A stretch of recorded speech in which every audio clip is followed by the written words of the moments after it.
This is Cambridge IGCSE for Chemistry Paper 4, Theory Extended, February-March 2021. Question number 1. The table shows the number of protons, neutrons, and electrons in particles A to I. Answer the following questions about particles A to I. Each letter may be used once, more than once, or not at all. A. State which of the particles A to I, 1, is an anion. So anions have more electrons than protons. So by checking from the list, you will see that E has more electrons than protons. So E is an anion. 2 are cations. So cations have less electrons than protons. So that will be A and also I. So A and I are cations. 3 are noble gas atoms, which means they are group 8 elements. So group 8 elements can have about 2 protons, 10 protons, and 18 protons based on the periodic table. So G is actually having 18 protons, which means that G is a noble gas atom and D is also a noble gas atom.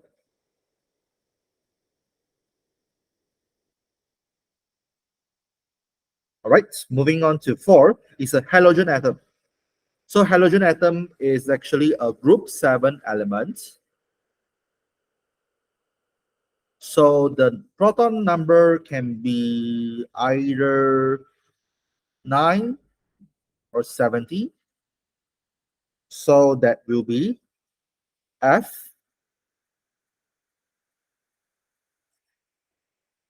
All right, so for these two, you may need your periodic table to help you. Moving on to 5 is a group 1 atom. So group 1 atom have protons of either about 3, 11, and also 19. So that will be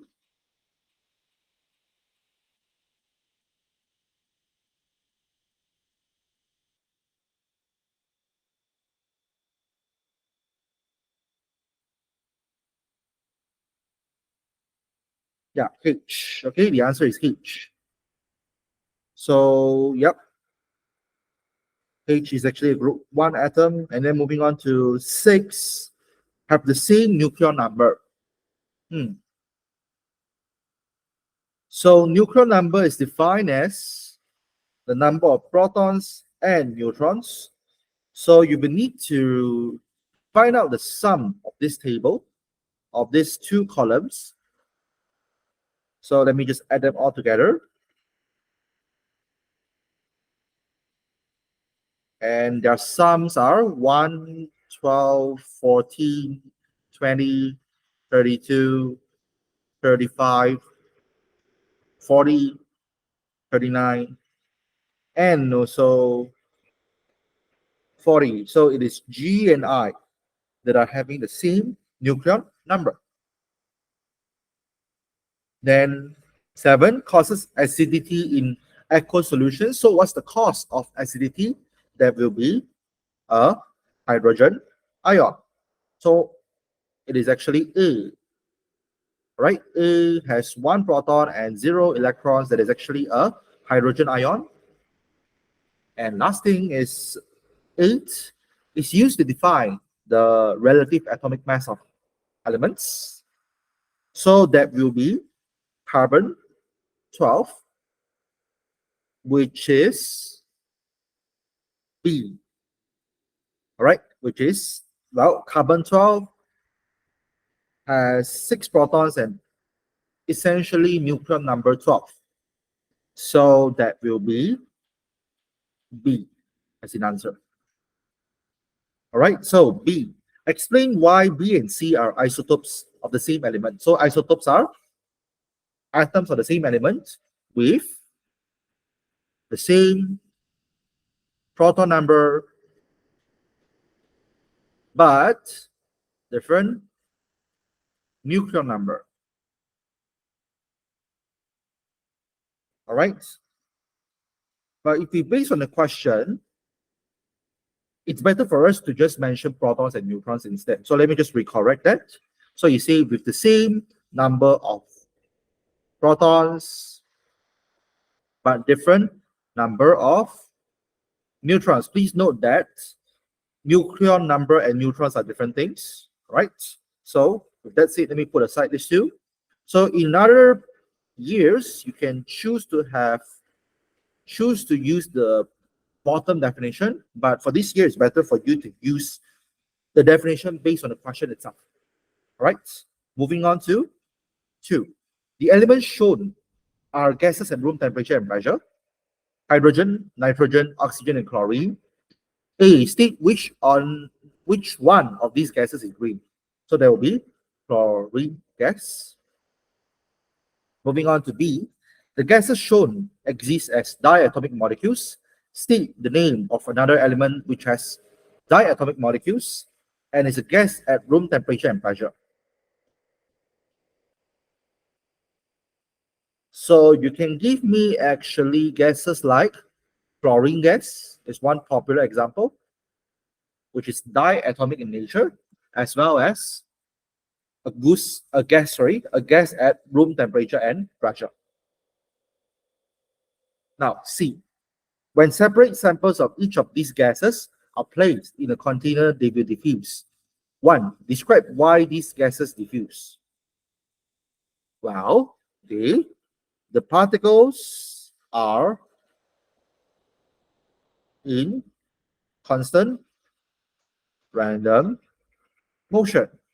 Right, the particles are always moving. That's why it leads to diffusion. So 2, state which of these 4 gases has the highest rate of diffusion and explain your answer. So when you see the word rate of diffusion, you should think of the factors that affect rate of diffusion. Examples include temperature, the mass of the particles, and also the state of the matter itself. So in this case, as you can see, actually is due to different masses. So you need to find out their masses one by one. Okay, so essentially following the formula and then based on your periodic table and provide the examiner the masses. All right, so hydrogen, the mass is 2. And then nitrogen, it is about 14 times 2, that will be 28. And then oxygen will be 16 times 2, which is 32. And then chlorine will be 35.5 multiplied by 2, that gives you 71. So actually chlorine is the heaviest out of all. So the one that has the highest rate of diffusion will actually have the lowest mass. So there will be hydrogen gas. So essentially you see that you don't actually need to find all of the masses. You just, once you know that hydrogen is the lightest, you can pretty much write your answer straight away. So the explanation is that it has the lowest relative molecular mass. All right, moving on to D. Nitrogen, oxygen, and other substances are found in clean, dry air.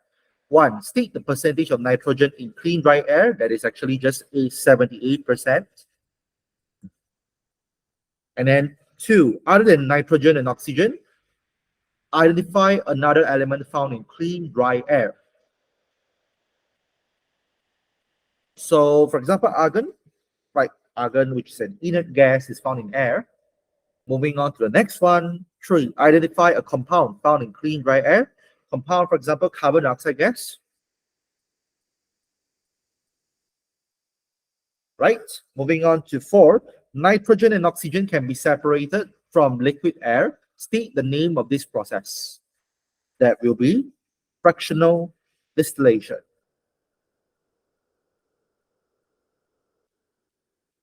Right, moving on to the next question, 3. This question is about ammonia. A. Nitrogen reacts with hydrogen to form ammonia in an industrial process. 1. Name this industrial process. So, manufacture of ammonia is known as Haber process. 2. State the meaning of the symbol, that thing. All right, so that's actually just reversible. 3. State the conditions used in this industrial process. Include the units. So the temperature required for Haber process is 450 degrees Celsius. The pressure required for this particular setup is 200 atmospheric pressure. Moving on to 4. Name the catalyst used in this industrial process. That will be iron. All right. 5. If the pressure is increased, the yield of ammonia increases. Explain why in terms of equilibrium. Because when pressure increases, the equilibrium will shift towards the forward reaction, hence explaining why the yield increases, but it is due to, so what's the real reason behind the yield increase? It's due to when pressure increases, the equilibrium favors the side with fewer molecules or moles of gases. All right, so fewer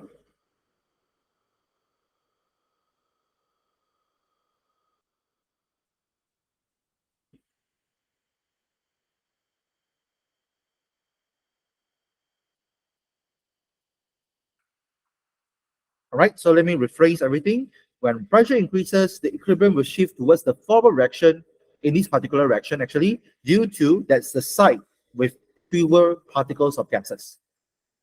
Moving on to the next question. If the temperature is increased, the rate of reaction increases. Explain why in terms of particles. So what we have to do is mention, well, the particles, they gain energy and start to move faster.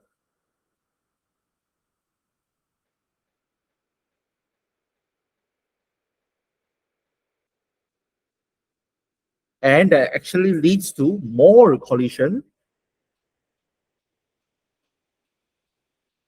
per unit time, or you can just tell me that there's actually a higher rate of collision between the particles. And then you can also just mention that a greater fraction of the particles possess energy greater than the activation energy. All right, so remember that this is for specific for temperature increase only. All right, okay, just tell me that that's a greater proportion of particles exhibiting successful collision. All right, B. Ammonia reacts with sulfuric acid to make a compound which is used as a fertilizer. Write the chemical equation for the reaction between ammonia and sulfuric acid. So ammonia formula is NH3. Sulfuric acid formula is H2SO4. So combine them all together, it actually forms ammonium nitrate. Sorry, ammonium sulfate. My bad. Ammonium sulfate. Right, so that will be, let's just balance the equation real quick. And also remember that ammonium ion is a positive one charge. So you must remember to put this 2 at the bottom. Let's balance the equation together. So as you can see, there are 2 ammonium ions, so you need to put a 2 in front of NH3. And pretty much this is balanced. Yep, it is balanced. All right, moving on to the next question. 4. A student wanted to make some zinc chloride crystals. The student followed the procedure shown. Step 1, add excess zinc powder to dilute hydrochloric acid to form aqueous zinc chloride. Step 2, remove unreacted zinc powder from the aqueous zinc chloride. Step 3, heat the solution until it is saturated. Step 4, allow the saturated solution to cool and remove the crystals that form. A, write the equation for the reaction in step 1. Include state symbols. So let's write it down. Zinc is Zn, hydrochloric acid is HCl, and then zinc chloride is ZnCl2. So let's write it down. And then remember that when metals react with acid, it actually produces hydrogen gas. So you will need to put H2 as a product as well. And then let's balance the equation. You put a 2 in front of HCl, making altogether both sides are balanced. Yeah. Okay, moving on to the, oops, wait, it's 3 marks. So including the state symbol, which means that you need to put, well, zinc is a solid. Hydrochloric acid is actually an aqueous solution. And then zinc chloride is a soluble salt, so it's actually an aqueous solution. And then hydrogen gas is gas. All right, moving on to B, explain why excess zinc powder is added in step 1. Well, to ensure that all the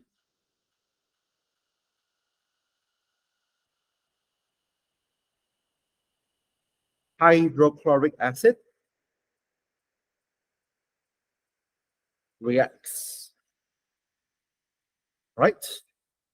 Moving on to C, suggest how unreacted zinc powder is removed from step 2. So essentially, you have extra solids here. So the best way to filter out extra solids from aqueous solutions is filtration. Moving on to D, a saturated solution is formed in step 3. Suggest what is meant by the term saturated solution. It means that the solution can no longer dissolve any solid at a specific, or should I say at a given temperature. All right, moving on to the next question. E, explain why crystals form as the solution cools in step 4. Let's see step 4. Step 4 is saying that you are allowing the saturated solution to cool and remove the crystals that form.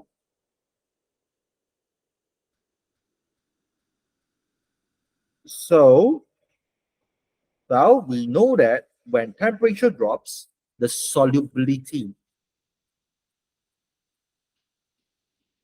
of the zinc chloride actually decreases. Right, as temperature decreases. Moving on to F, name 2 zinc compounds which react with dilute hydrochloric acid to form zinc chloride. So what are the substances that can react with acid? Well, you can think of metals, and then, but this question requires you for compounds, so you can think of, well, oxides, zinc oxide, and also what else? Maybe carbonates, right? So zinc carbonates, right? So oxides and carbonates are able to react with acid. Now, G, if excess calcium metal is used instead of excess zinc powder in step 1, pure calcium chloride crystals do not form. Explain why. Let's see. So instead of using zinc powder, you're replacing it with calcium powder.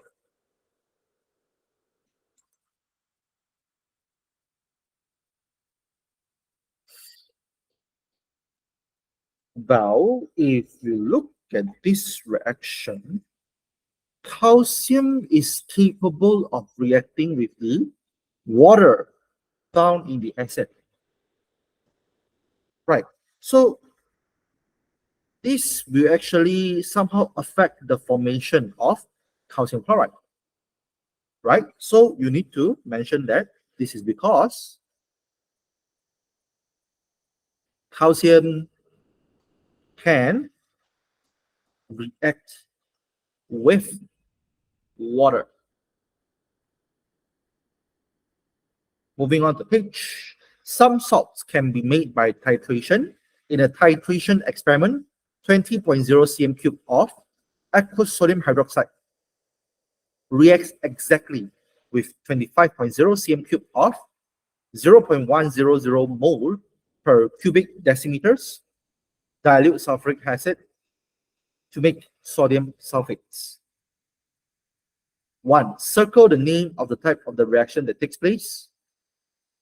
So this is an alkali acid reaction. So this is actually neutralization.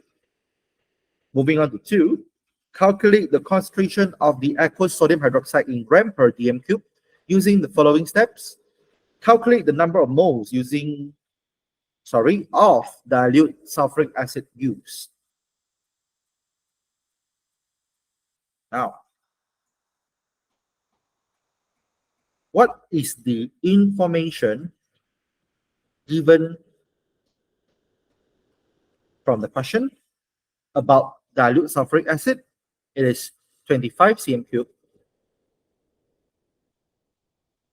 and 0.100 mole per dm³. So you will need to, how do we find number of moles out of these two? So by multiplying the concentration with the volume. But make sure that it is converted to dm³ by dividing this by 1,000. So you will get 0.0025 mole per dm³. Oops, my bad. This is mole, my bad. So it is 0.00025 mole.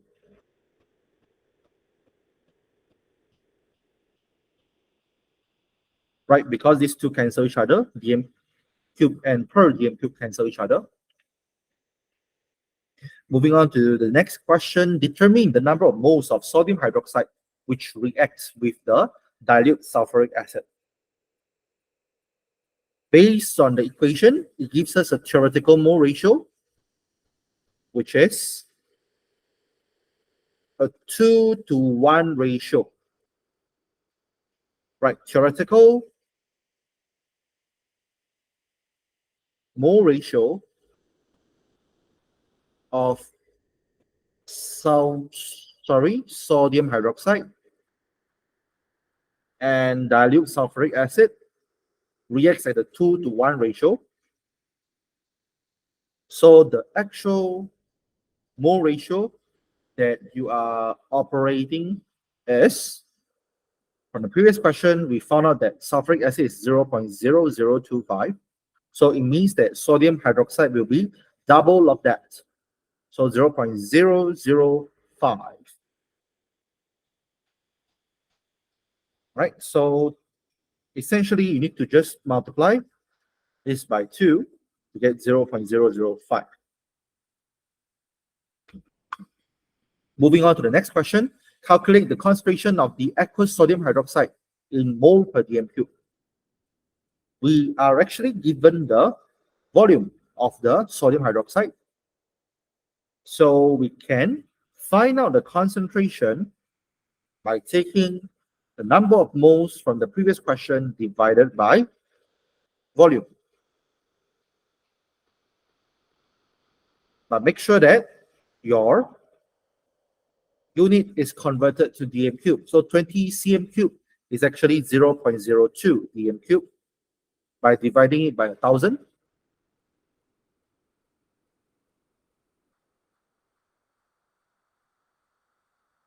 all right? So that actually gives you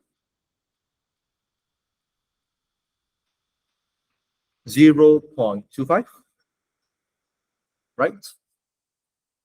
Next, calculate the concentration of the aqueous sodium hydroxide in gram per dm cube. So you will need to, in order to convert mole per dm cube to gram per dm cube, you need to multiply by gram per mole, which is the molar mass of sodium hydroxide. So based on your periodic table, you can find out the molar mass of sodium hydroxide. So that is 23 plus 16 plus 1, that gives you 40. So you take 0.25, multiply by 40, that gives you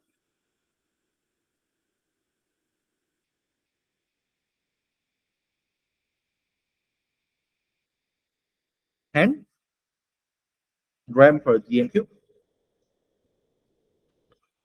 All right, moving on to the next question. 5. The table shows the names and structures of organic compounds P to U. A. Give the letters of the organic compounds P to U that are unsaturated hydrocarbons. So you see the word unsaturated hydrocarbons, you should think of alkenes, which is but1ene and also U. So it is R and U. All right, moving on to the next question.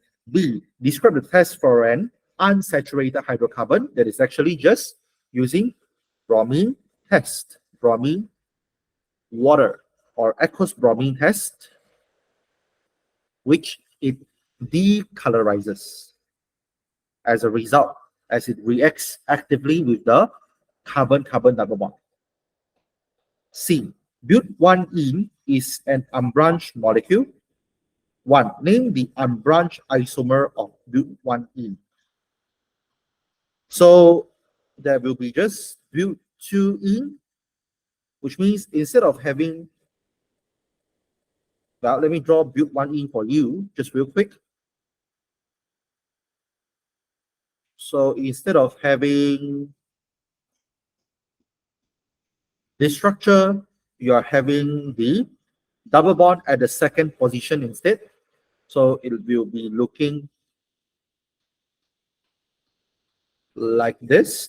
The double bond is located at the center, like this, right? So that's an unbranched isomer of but1ene, okay, but2ene.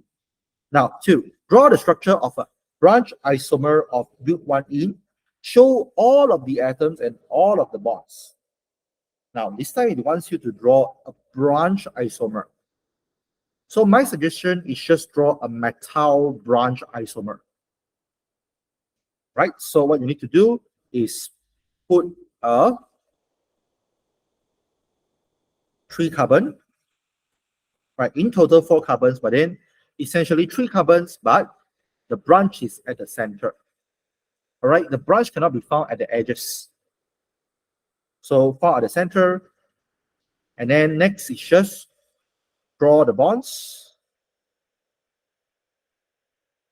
Right? So we have the ene part, which is the carbon-carbon double bond part.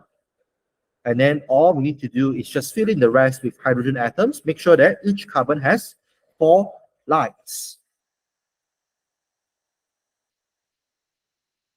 So, and then put the lines with hydrogen atom.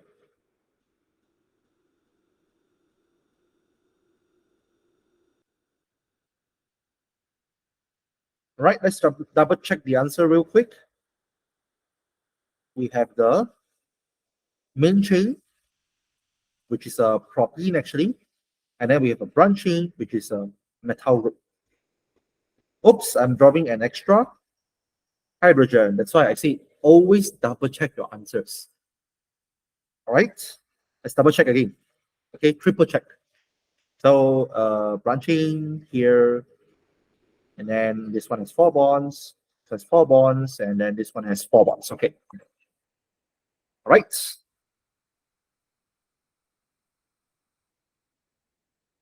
All right, moving on to D. Dodecane is an alkane with 12 carbon atoms. Dodecane can be cracked. Write the formula of dodecane. So, well, alkane follows the general formula CnH2n plus 2. So you need to just substitute N as 12, which gives you C12H26 altogether. So that's your formula. Moving on to 2, give the letters of all the organic compounds P to U that can be formed when dodecane is cracked. Well, as long as it's smaller and also they are alkanes or alkenes. So remember, long chain alkanes can be cracked into short chain hydrocarbons, including alkanes and alkenes. Okay, so let's check that. So 1 is an alkane, short, yes, so P is one of them. So you won't be getting any carboxylic acids. So R, you will get it because it's an alkene. You're able to get U also. And then this is an alcohol, no. And then your esters, you won't be getting any also. So the answer is PRU.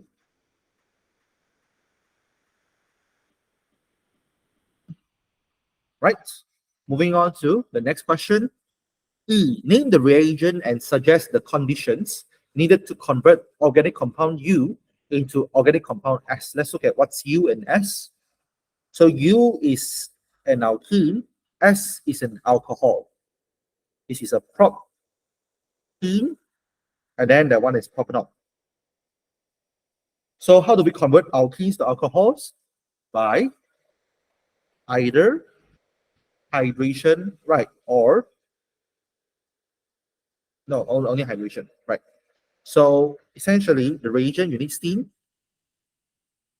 Conditions, well, 60 atmospheric pressure, 300 degrees Celsius, and then the presence of a catalyst. Right, any of the answers? Right, moving on to F. Organic compound S can be converted to organic compound Q by reaction with an acidified reagent. 1. Name the type of chemical change that happens to organic compound S. Let's see what's S and Q first. S is an alcohol. Q is a carboxylic acid. So how do we convert alcohol to carboxylic acid? By oxidation. So the chemical change is oxidation. So what is the acidified reagent added to organic compound S? It is just potassium manganate 7. This is the oxidizing agent used.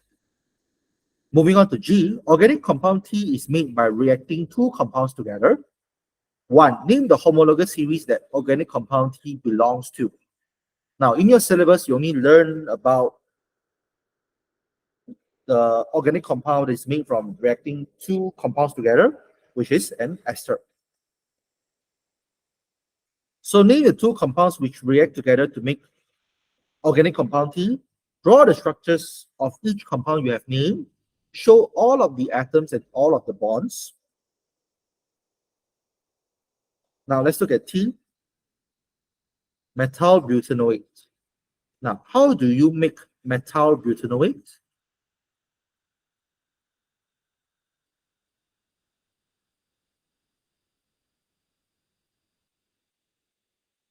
By using, well, the first name is based on the alcohol name, so you have to use methanol. The second name is based on the carboxylic acid used, so you are using butanoic acid.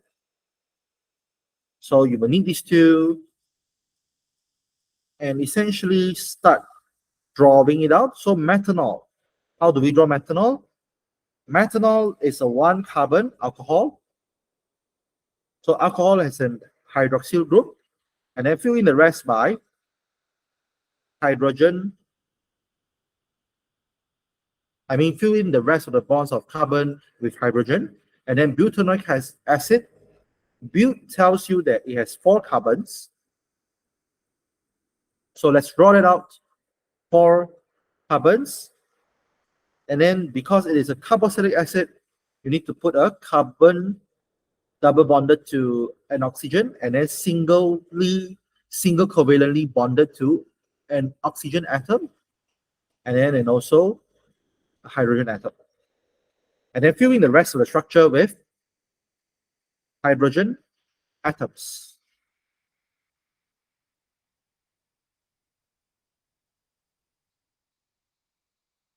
Right? Yep, that's pretty much it. 3. Deduce the molecular formula of organic compound T. So actually, if you look at the structure, right? Now, how are esters made? Esters are made from alcohol reacting with esterifying with carboxylic acids. And in the process, it forms esters, but it loses a molecule of water. Right. So actually, you can just do basic addition and subtraction. Right. The alcohol that you use is having a formula of CH3OH. The next compound that you use actually has a formula of C4H8O2. Right, let me regroup the atoms for methanol. So just now it's CH3OH, which is CH4O. So you can actually add them all together, you see, based on the elements. So all together, it makes C5H12O3. Right, but in the process, 1 molecule of water is removed. So you will need to remove this molecule of water. So all that remains, all atom that remains are C5H10O2. Right, so that's the answer, C5H10O2. Okay, so remember that you are adding alcohol and carboxylic acid. So add the numbers together and then take away the water out. So let's move on to number 6. Polymers are large molecules built from small molecules. A. State the name given to the small molecules from which polymers are made. There will be monomers. Right, monomers make polymers.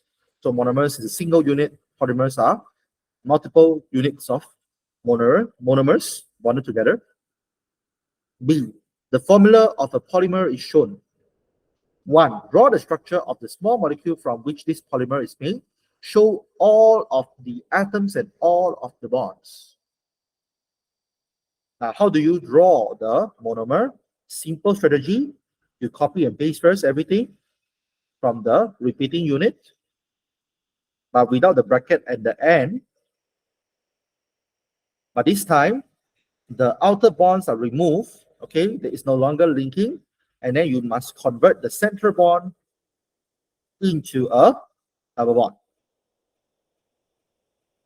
like this. All right.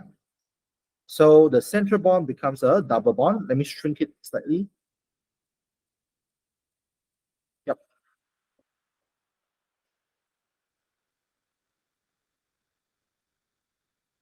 All right. So that's the monomer. Moving on to the next question.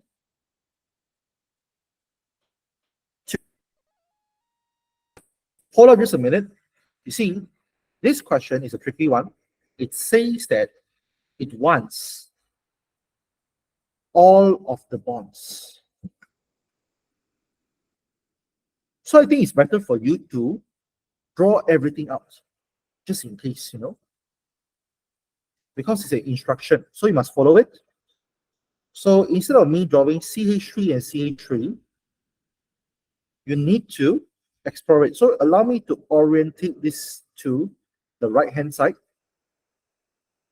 It's the same thing, right? See, just the branch is just bent to the other side. It's the same thing actually. Like this. Right? So allow me to draw the branches. H, H, H, and lastly, this one also. H, H, H.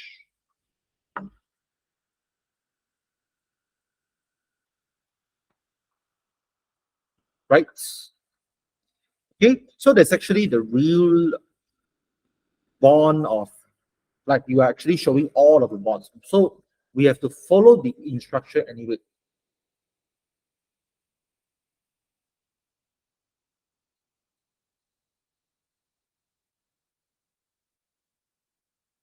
Right, moving on to the next question. 2, state the type of polymerization used to make this polymer. So since it has a double bond, means that this is an addition polymerization.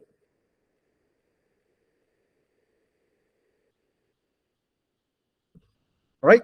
C, 3 amino acids are shown. They combine to form part of a natural polymer. 1, name the type of natural polymer formed when amino acids combine. So that is actually protein. Now, 2, complete the diagram to show part of the structure of the natural polymer that forms when these 3 amino acids combine. Show all of the bonds in the linkages. Well,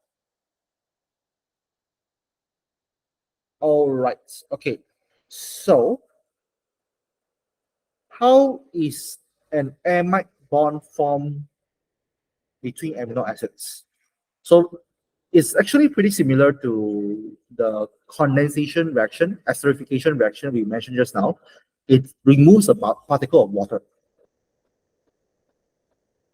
So instead of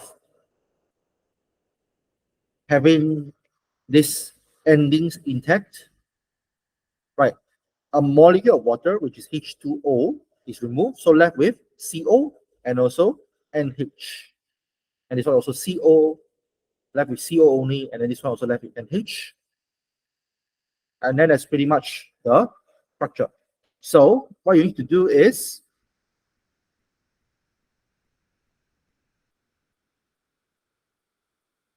draw the structure.